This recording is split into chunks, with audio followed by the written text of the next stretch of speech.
बच्चों को मेरा एक बार पुनः बहुत बहुत प्यार। बच्चों, आज के इस वीडियो के माध्यम से हम अध्ययन करेंगे कक्षा 12वीं की पाठ्य पुस्तक आरो भाग 2 में संकलित लेखक श्री विष्णु खरे द्वारा रचित पाठ चार्ली चैपलिन यानी हम सबका। बच्चों, इस पाठ के माध्यम से लेखक विष्णु खरे जी ने मशहूर हास्य अभिनेता श्री चार्ली चैपलिन जी के जीवन के बारे में, उनके व्यक्तित्व के बारे में और उनके गुणों के बारे में हमको विस्तार से बताया है। बच्चों, हम बात करें विष्णु खरे जी की। विष्णु खरे जी की कुछ पंक्तियां हैं। हर कलाकृति जितनी वह पढ़ी जाती है, सुनी जाती है, उससे कहीं ज़्यादा होती है और फिल्म को लेकर शायद यह कुछ अधिक सत्य है। बच्चों, ये इन पंक्तियों से जाहिर होता है कि उन्होंने अपना साहित्य लेखन सबसे ज़्यादा जो किया है वो सिनेमा पर किया है और सिनेमा से उनका लगाव बहुत गहरा रहा। वो चेकोस्लोवाकिया के फिल्म क्लब के मेंबर बने और वहाँ उन्होंने बहुत सारी उत्कृष्ट फिल्में देखी। बच्चों, हम बात करें इनके जीवन परिचय के बारे में। ये हिंदी का समकालीन हिंदी कविता और आलोचना में विष्णु खरे एक अलग स्थान रखते हैं। इनका जन्म 1940 ईस्वी में मध्य प्रदेश के छिंदवाड़ा जिले में हुआ था। इनकी योग्यता को देखते हुए, काबिलियत को देखते हुए इन्हें रघुवीर सहाय सम्मान से सम्मानित किया गया है। इन्हें हिंदी अकादमी का दिल्ली द्वारा सम्मानित किया गया है। इनको शिखर सम्मान, मैथिली शरण गुप्त सम्मान, फिनलैंड का राष्ट्रीय सम्मान knight of the order of the white rose से भी इनको नवाजा गया है। ये मल्टी टैलेंटेड पर्सन रहे हैं, बहुमुखी प्रतिभा के धनी रहे हैं और इनका देहांत 19 सितंबर 2018 को हो गया।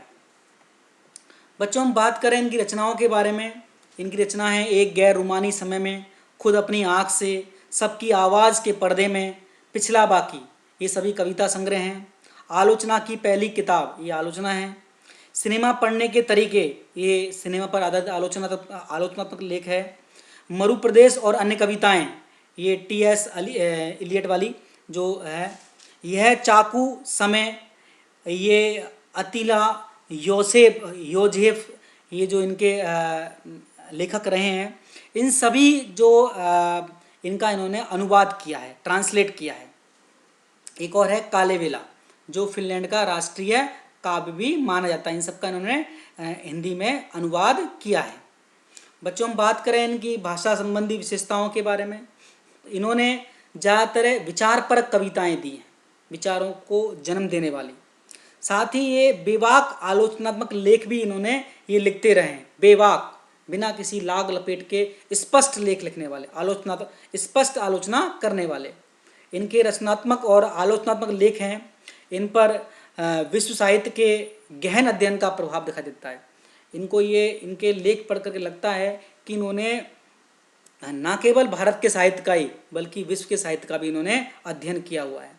ये विश्व सिनेमा के अच्छे जानकार हैं।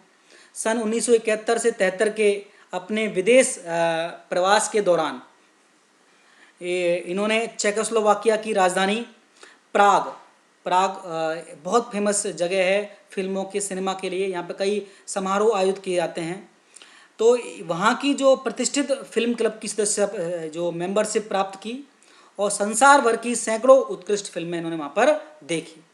यहाँ से इन्होंने सिनेमा लेखन को वैचारिक गरिमा और गंभीरता देने का इनका सफ़र शुरू हुआ। इनके जो लेख हैं सिनेमा पर, वो उत्कृष्ट होने तभी शुरू हुए जब इन्होंने वहाँ पर प्राग के जो प्रतिष्ठित फिल्म क्लब की सदस्यता ग्रहण की और वहाँ कई इन्होंने शानदार फिल्मों को इन्होंने देखा। बच्चों, हम बात करें इनकी भाषा शैली के बारे में। इन्होंने अधिकतर सिनेमा विषयक लेखन किया है। दिनमान पत्रिका है, नवभारत टाइम्स है, द पायोनियर है, द हिंदुस्तान, हंस, कथादेश आदि पत्रिकाओं में इनके जो लेख हैं वो प्रकाशित होते रहे हैं। ये उन लोगों में से हैं, उन विशेषज्ञों में से हैं जिन्होंने फिल्म को समाज से, समय और विचारधारा के आलोक में देखा है, प्रकाश में देखा है कि फिल्में, पहले कहते थे साहित्य जो है समाज का दर्पण है, लेकिन आज के इस बदलते परिवेश में देखा जाए तो सिनेमा भी समाज का दर्पण है किसी निश्चित समय में उस समाज में क्या घटित हो रहा था, इस बात का पता लगाने के लिए अगर हम उस समय की बनी हुई फिल्में देखें तो हमें उस समय के समाज के बारे में काफ़ी कुछ सीखने को मिलता है। इन्होंने इतिहास, संगीत, अभिनय और निर्देशन की बारीकियों के सिलसिले में भी उसका विश्लेषण किया है कि फिल्में कैसे बनती हैं, उनका इतिहास क्या है, संगीत कैसे दिया जाता है, अभिनय कैसे करते हैं और उनका डायरेक्शन कैसे किया जाता है। इनके लेखन से हिंदी जगत के सिनेमा विषयक लेखन की कमी दूर होती है। इनसे पहले हिंदी साहित्य में विभिन्न प्रकार के लेखक थे, वो कविता लेखन और विभिन्न प्रकार की विधाओं में लेखन किया करते थे, लेकिन सिनेमा पर आधारित लेखन की बहुत कमी थी।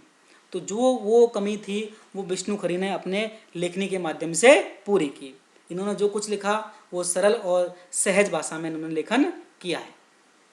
बच्चों, हम बात करें प्रस्तुत पाठ की, ये चार्ली चैपलिन है, मशहूर हास्य कलाकार, और ये लेखक का छवि चित्र है विष्णु खरे जी का। बच्चों, हम बात करें पाठ के बारे में, हम के पाठ में क्या बताया गया है। हास्य फिल्मों के, कॉमेडी फिल्मों के महान अभिनेता और निर्देशक, डायरेक्टर चार्ली चैपलिन पर लिखे इस पाठ में उनकी कुछ विशेषताओं को लेखक ने बताया है। सभी को नहीं, कुछ ही विशेषताओं के बारे में उन्होंने वर्णन किया है। कहते हैं चार्ली चैपलिन की विशेषताओं को का बखान करना सूरज को दीपक दिखाने जैसा है। फिर भी लेखक ने हिम्मत करके कुछ उनकी विशेषताओं का वर्णन किया है। उनकी सबसे बड़ी विशेषता करुणा और हास्य के तत्वों का सामंजस्य है, कोऑर्डिनेशन, कि किस प्रकार करुणा का हास्य में परिवर्तन और हास्य को देखते देखते लोग उनसे प्रभावित होते हैं। आपने चार्ली चैपलिन की अगर कोई मूवी देखी है, उसमें देखा है वो हर समय परेशान सा रहता है, उसके चेहरे पे करुणा छाई रहती है, लेकिन वही करुणा अंततः हास्य में परिवर्तित हो जाती है। हमारे भारत जैसे देश में सिद्धांत और रचना के आधार पर देखें, चाहे वो कविता है चाहे वो कोई और लेख है, दोनों स्तरों पर हास्य और करुणा के मेल की कोई परंपरा नहीं है। अगर कोई व्यक्ति करुणा मीन्स कोई व्यक्ति रो रहा है, उसको देख करके हमारे अंदर दया आएगी, लेकिन उसको उस पर आधारित हमको हास्य रस की उत्पत्ति नहीं हो सकती, हमको हंसी नहीं आ सकती उसको देख करके। हमारे भारत की संस्कृति रही है, परंपरा रही है। इसके बावजूद चार्ली चैपलिन की लोकप्रियता हमारे देश में भी यह बताती है कि कला स्वतंत्र होती है, उस पर बंधन नहीं होता, ना देश का, ना जाति का, ना वर्ग विशेष का। दुनिया में एक से एक हास्य कलाकार हुए हैं, पर वे चैपलिन की तरह हर देश, हर उम्र और हर स्तर के दर्शकों की पसंद नहीं बन पाए हैं। यही कारण है, कहा जाता है कि चार्ली चैपलिन ने वर्ग विशेष की, वर्ण विशेष की और देश की सीमाओं का बंधन समाप्त कर दिया। उन्होंने लोकतांत्रिक तरीका उन्होंने सिनेमा में अपनाया। उनकी जो फिल्में हैं वो किसी वर्ग विशेष से संबंधित नहीं है। इसका कारण शायद यही है कि चार्ली वह शख्सियत थी कि जिसमें सबको अपनी छवि दिखती है। वे किसी भी संस्कृति को विदेशी नहीं लगते। जब हम कोई सिनेमा देखते हैं तो हम सिनेमा से आकर्षित क्यों होते हैं? क्योंकि उस सिनेमा में कहीं ना कहीं हम अपनी छवि देखते हैं। बच्चों, हम बात करें इसके चार्ली चैपलिन के बारे में। सर चार्ल्स स्पेंसर चैपलिन, जिसको हम चार्ली चैपलिन के नाम से जानते हैं, फिल्म जगत में एक ऐसा नाम है जिसे पर्दे पर देखने भर से ही किसी के चेहरे पर बरबस मुस्कुराहट आ जाती है। 16 अप्रैल 1889 को लंदन में जन्मे इस हास्य कलाकार और फिल्म मेकर ने पूरी जिंदगी लोगों को हंसाने में ही गुजार दी थी। वह मूक फिल्मों के एक बेहतरीन कलाकार थे। बच्चों, आपने कार्टून देखे होंगे, कार्टून में भी आपको एक ऐसा कैरेक्टर आपको दिखता है जो लोगों को खुद समस्याओं से घिरा रहता है, उसको देख करके लोग हंसते हैं। ऐसा कैरेक्टर आपने अगर कार्टून में देखा है वो है मिस्टर बीन। तो अगर इसी प्रकार जो चार्ली चैपलिन है वो हमेशा मुसीबतों से घिरे रहते हैं, लेकिन उनकी हरकतों से लोग हंसने लगते हैं। वो लोगों में खुशी जागृत करने का कार्य करते हैं। दुनिया भर में मशहूर इस कलाकार ने जिंदगी की त्रासदियों से, मुसीबतों से, समस्याओं से भी हंसाने की कला को रुपहले पर्दे पर, बड़े सिनेमा पर बखूबी उकेरा है। चार्ली चैपलिन का निधन 88 साल की उम्र में 1977 में क्रिसमस के दिन हुआ था, 25 दिसंबर को। चैपलिन के दफन होने के बाद कहा जाता है कि 3 महीने बाद ही उनकी कब्र से उनका शव चोरी हो गया था। और चोरी करने वालों ने ऐसा क्यों किया था? उनके परिवार से उन्होंने फिरौती वसूलने के लिए कहा था, पैसा वसूलने के लिए, क्योंकि कि परिवार वाले मजबूर हो जाएंगे कि उनके शव के बदले उनको पैसे देंगे। बच्चों हम बात करें चार्ली चैपलिन की, ये चार्ली चैपलिन है और इसे आपने कई फिल्मों में देखा होगा और इनकी मूक फिल्में हैं, गूंगी फिल्में हैं। ये बोलते नहीं हैं, सिर्फ अपनी हरकतों से, अपनी अदाओं से, अपने अभिनय के माध्यम से ही लोगों में अपना पूरा संदेश लोगों को दे देते हैं और लोग उनकी हरकतों को देख करके हंसते हैं। बच्चों हम बात करें अब इस पाठ में लेखक ने क्या बताने का प्रयास किया है। सबसे पहले लेखक कहते हैं कि महान अभिनेता और निर्देशक चार्ली चैपलिन की जन्म के 100 साल 16 अप्रैल 1989 को मनाई गई थी। उनका जन्म 16 अप्रैल 1889 को हुआ था, तो 100 वर्ष उनके 16 अप्रैल 1989 को है, तो इस उपलक्ष्य में उनके जन्मशती मनाई गई थी। इसी वर्ष उनकी फिल्म मेकिंग अ लिविंग के भी 75 वर्ष पूरे होते हैं। इतने लंबे समय से चार्ली दुनिया को मुग्ध कर रहा है, आकर्षित कर रहा है।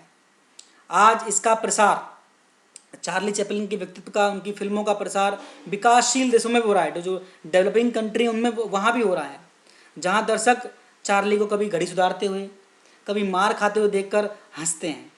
चार्ली की अनेक फिल्में ऐसी भी हैं जिनकी रीलें आज तक प्रदर्शित नहीं हुई है। तो चार्ली के व्यक्तित्व की ऐसा बहुत सारा पक्ष और पहलू है जो अभी तक दर्शकों के सामने नहीं आया है। इस तरह से चार्ली हम देखा जाए तो हमको एक क्वेश्चन यहाँ पे उठता है कि चार्ली चैपलिन के व्यक्तित्व में जो कुछ कहा गया है वो वही बात है। उनके व्यक्तित्व के बारे में जो कहा गया है वो सूरज को दीपक दिखाने के समान ही हुआ है। क्यों? क्योंकि उन्होंने जीवन दुनिया के लिए इतना कुछ किया है, इतना कुछ लोगों में हंसी, लोगों में जागरूकता, लोगों में संदेश देने की कोशिश की है कि उनके बारे में वर्णन करना बहुत मुश्किल है। दूसरे उनके जीवन के बहुत सारे ऐसे पहलू हैं जो अभी दर्शकों के सामने नहीं आ पाए हैं। उनकी ऐसी फिल्में जो अभी तक अनयूज्ड हैं, उनको अभी तक जो अभी अनपब्लिश्ड हैं वो भी रिलीज नहीं हुई हैं। बच्चों हम बात करें जो चार्ली चैपलिन, ये कितनी बड़ी घड़ी को ठीक कर रहे हैं। ऐसी कई फिल्मों में इन्होंने इस प्रकार के कैरेक्टर का चरित्र का निर्वहन किया है। ये फिल्म का जो दृश्य था ये मॉडर्न टाइम्स फिल्म थी, 1936 में बनी हुई, उसका एक दृश्य आपको मैंने दिखाने का प्रयास किया है। बच्चों जो चार्ली की जो फिल्में हैं वो भावना पर आधारित हैं, इमोशंस पर बेस्ड है, बुद्धि पर नहीं, इंटेलेक्चुअल्स पर नहीं है। Metropolis, the cabinet of doctor Caligari, the Rowan Seal, last year in Marienbad, the sacrifice, ऐसी अनेक फिल्में हैं जिसको सभी वर्ग के लोग देख पाते हैं, चाहे वो आम आदमी हो, चाहे वो पागल हो, चाहे वो विकलांग हो, चाहे वो अनपढ़ हो, चाहे वो आइंस्टाइन जैसा जीनियस हो। तो इनकी फिल्में हर तरह के, हर वर्ग के लोग देख पाते हैं। उनकी फिल्मों में जो कैरेक्टर है वो आम आदमी का है, लोअर मिडिल क्लास का कैरेक्टर है। वहाँ जाति के बंधन, समाज के बंधन, वर्ग के बंधन सब नष्ट हो जाते हैं। कहते हैं इनकी जो फिल्में हैं वो वर्ग बंधन और वर्ण बंधन को तोड़ती है। वो वर्ग विशेष और वर्ण विशेष तक सीमित नहीं है। पहले वो जो फिल्में बनती थी वो वर्ण विशेष से या वर्ग विशेष पर आधारित होती थी। उसमें ज़्यादातर हाई सोसाइटी के लोगों को दिखाया जाता था। उनकी जो लैंग्वेज इस प्रकार की होती थी, भाषा की आम आदमी को समझ में नहीं आती थी। लेकिन यहाँ चार्ली चैपलिन ने इन सब बंधनों को तोड़ दिया। उनका जो कैरेक्टर है निम्न मध्यम वर्ग का है, उस कैरेक्टर में हर आदमी अपने आप को देखता है। ऐसा लगता है कि सामने जो घटित हो रहा है वो उनके जीवन की घटना घटित हो रही है। उनके जो कैरेक्टर है वो नीची जाति के हैं ज़्यादातर है, और उन्होंने मूक भाषा में अभिनय के माध्यम से सब कुछ बताया है। तो इनकी फिल्में हर वर्ग के लोग देखना पसंद करते हैं। इसलिए इन्होंने वर्ग का और वर्ण के जो पाबंदी थी, जो बंधन थे, सबको उन्होंने अपनी फिल्मों के माध्यम से तोड़ दिया है। इन्होंने ना सिर्फ फिल्म कला को लोकतांत्रिक बनाया है सभी के लिए, आम पब्लिक के लिए, बल्कि दर्शकों की वर्ग तथा वर्ण व्यवस्था को भी तोड़ा। चैपलिन की फिल्में यह भी दर्शाती हैं कि हर व्यक्ति परफेक्ट नहीं है, उसमें कोई ना कोई कमी है इसलिए हम इंसान हैं। अगर हम पूर्ण होते हम भगवान बन जाते। तो इस पाठ को बहुत बेहतर तरीके से समझने के लिए मैंने इस पाठ को 2 वीडियो में विभक्त किया है। आज हमने इसके पहले भाग का अध्ययन किया है। अगले भाग 2 में मैं आपको इसके बारे में और विस्तृत रूप से बताऊंगा इस वीडियो के भाग में हमने इनके व्यक्तिगत जीवन के बारे में, शुरुआती पार्ट में शुरुआती जो क्या लेखक ने उनके बारे में बताया उसका अध्ययन किया है। अगले वीडियो में मैं इसका जो शेष भाग है वो उसको समझाने का प्रयास करूँगा, जिसमें मैं कुछ प्रश्न भी शामिल करूँगा और ये बताऊँगा कि लेखक ने इनके बारे में और क्या क्या बताया है। बच्चों, इस वीडियो को देखने के लिए आपका बहुत बहुत धन्यवाद, बहुत बहुत आभार।